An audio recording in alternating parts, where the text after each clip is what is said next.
One of my favorite wide receivers in the 2024 NFL Draft was Javon Baker. He's still one of my favorite wide receivers. But I found more clips.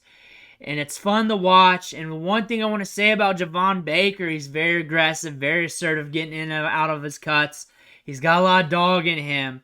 And the thing about him, he fell to the 4th round. A lot of people are so wishy-washy on him.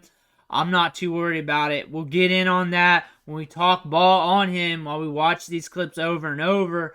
But before we dig in on Javon Baker, you need to click that subscribe button right now because we're covering workout clips all off season, not just workout clips.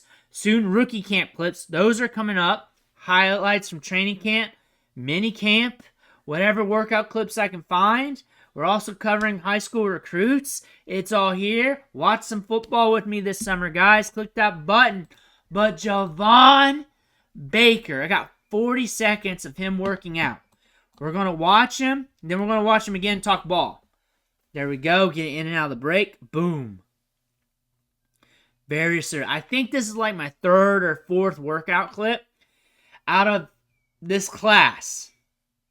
He's the most aggressive at showing about himself, what he's doing behind the scenes, showing him doing the work.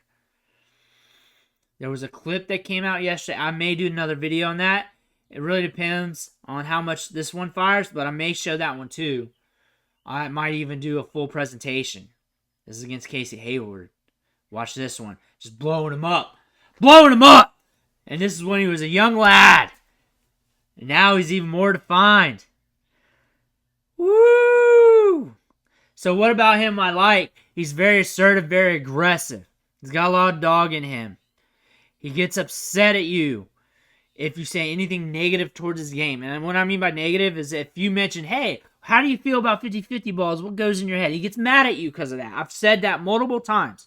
And then that video came out about him being upset about all those other wide receivers drafted ahead of him. And they're acting like it was a big thing about him having that dog in him. He showed that this whole time. He shows it with his route running. You see that slide step off the release, and then he pops off of that? Whew. Nasty player. Another thing, too, we fell to the 4th round. A lot of people are so on that because some people are draft capital zealots. So the one thing about this wide receiver class is we had, 20 good wide receivers, 20 good profiles on these wide receiver prospects. Maybe more, maybe less. Really depends. It's kind of subjective to what's good to you.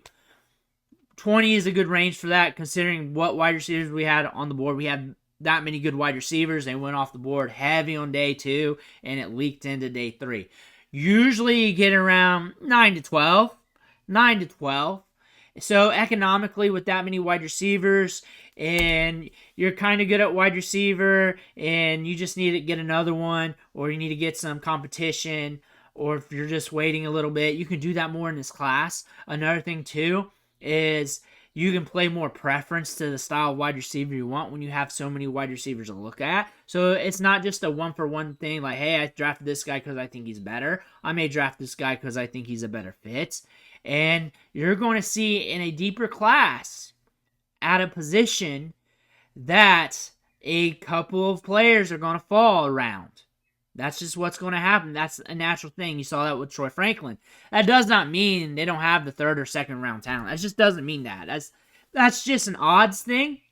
But you really got to really extrapolate those odds when the class is deeper. On top of that, you have to look at the whole class too. Like the offensive line class, it was uber deep. Super deep. Double deep compared to any other class. And then you had that run at cornerback in the 2nd round. So if you're not willing to analyze the whole draft and just go tit for tat with draft capital, you got to understand the context of that draft. So if you do not understand the position groups, the depth of the position groups, the players in that draft, and you're just making like wild assumptions due to hit rates, you got to understand like each draft is different, and you really got to start combing through these wide receiver profiles once you get into that 4th round, 5th round, or you're going to be missing on those Puka Nakuas. That's just what's going to happen.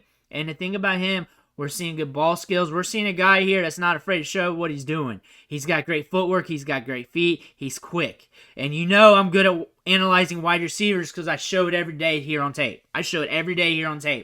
Great footwork, Great feet, very aggressive. I like aggressive wide receivers. I'm surprised the 49ers did not go after this kid because with the contract statuses of Debo and Ayuk, with those coming up soon in their age, he would be a good fit there and was something they usually want. But he's very aggressive at the catch point after the catch. He's aggressive with everything. That's what I like about Javon Baker. I like aggressive wide receivers with speed and the ability to break off routes. I like that a lot. I like the price tag of a 4th-round pick. I think Drake May's got 2 good wide receivers with him and Jalen Polk. Those two are different. Jalen Polk's downfield guy. Separator 2 downfield with ball skills. He's nuanced. He's assertive off the break. You got Polk going downfield.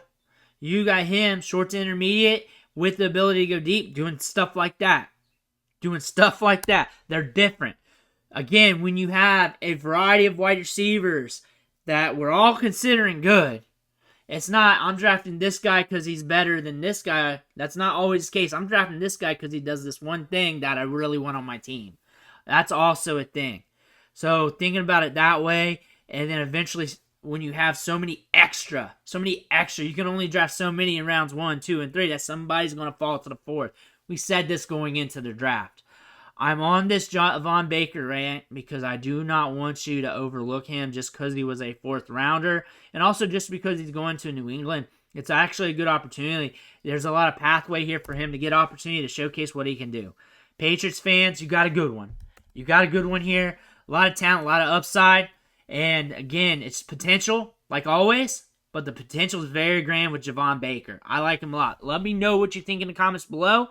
I want to hear about that. Make sure to hit that subscribe button on the way out. I want to thank you for watching. Catch you on the next video.